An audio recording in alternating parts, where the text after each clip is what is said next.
But to get back to Area 51, and I understand that at this point you would be violating a security oath to talk about it, right? I'll present it to everybody very simply. What could be so important at Area 51 that would require the level of secrecy that is in existence around that facility? One of the caveats that I do have some personal information that I did get personally involved in was some information that had to do with the Stargates and Looking Glass. What happened was people, very smart people, began to figure out that something big was coming up. Something that made it so all the possibilities of all the future scenarios of any choice, any possibility that was fed in and observed through the Looking Glass inherently ended up in the same future. And no decision, no possibility changed past a certain point. That's the big secret. So at that point, all possibilities lead to the same timelines. All possible timelines lead to the same basic set of history in the future. And what is that history to you? Did you know that, or did you find that out? That is the big question. That is the big secret. That is what sends everybody that has all of the information, that knows everything, into a blind panic. The people that know everything about Looking Glass, that have gotten all the reports and all the information, the elites of the world, probably figured out that that was the end of the game. And nothing could be manipulated beyond that point.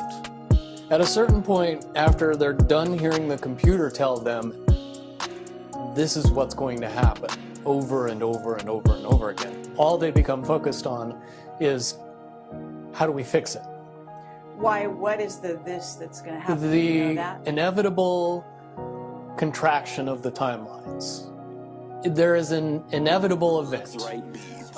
It's been forecast, it's been predicted, it's been fed to us in a slop trough of what they want us to believe will happen. But they don't. However, they don't actually have control over what happens. They only have control over the reaction, and it seems that no matter what they try to do to cause their desired reaction, it's going to have an opposite effect. Interesting. Now, if I had to give it a name, I would say it's the awakening process.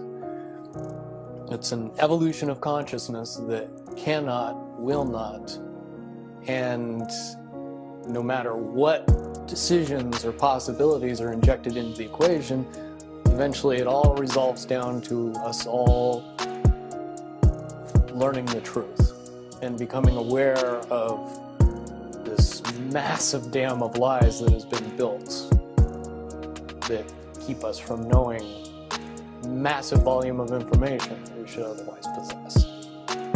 It's like the Wicked Witch, looking into the, magic mirror and always getting the same answer.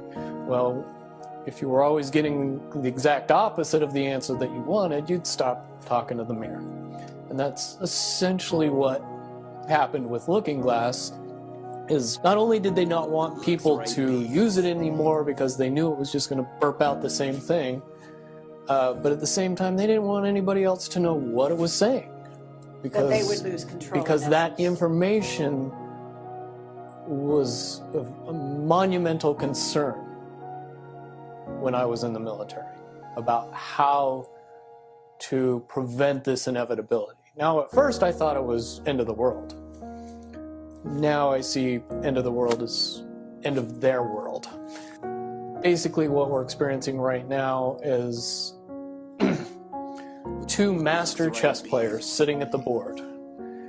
and one of them looks down at the board and sees that he's in checkmate in 7 moves.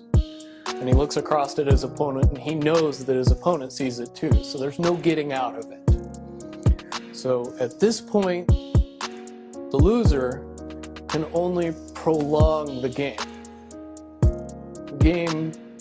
Both players know the game is over. It's only a matter of time before he does this, and then you're forced to do this, and then he's forced to do this, and eventually checkmate. We, as a race, if we could understand that the game is over, that based on the rules of the game, the bad guys have already lost, the good guys have already won. Yes, there's moves left on the table, but those moves are being forced by the player that is going to win. The only way that checkmate can't happen is if the player that's winning makes a mistake. But from all of the information that I've gathered, all of the information that's been given, all of the information that's been vetted to me, it seems pretty obvious that the good guy player on the side of the chessboard knows exactly what has to be done to win the game. And so at this point, any mistake would be all but impossible. One of the things that goes on is they are very busy building underground bases, supposedly underground cities. And so they seem to be hedging their bets for the negative timeline. And putting their emphasis there. Can you explain why they have been hedging their bets to such a degree on the negative? It's very simple. They're insane. And beyond insane, they have literally deluded themselves into believing that they can somehow manage to get away with what they're trying to get away with. There is a distinct lack of reality in that thinking. Okay, what about the notion that CERN, for example, is engaged in trying to beat that game, as you call it? I would say, look at the problems CERN has had.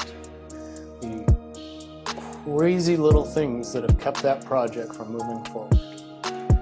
Certainly, they have never even come close to getting that project to the level that they want it to be to do what they really want to do with it.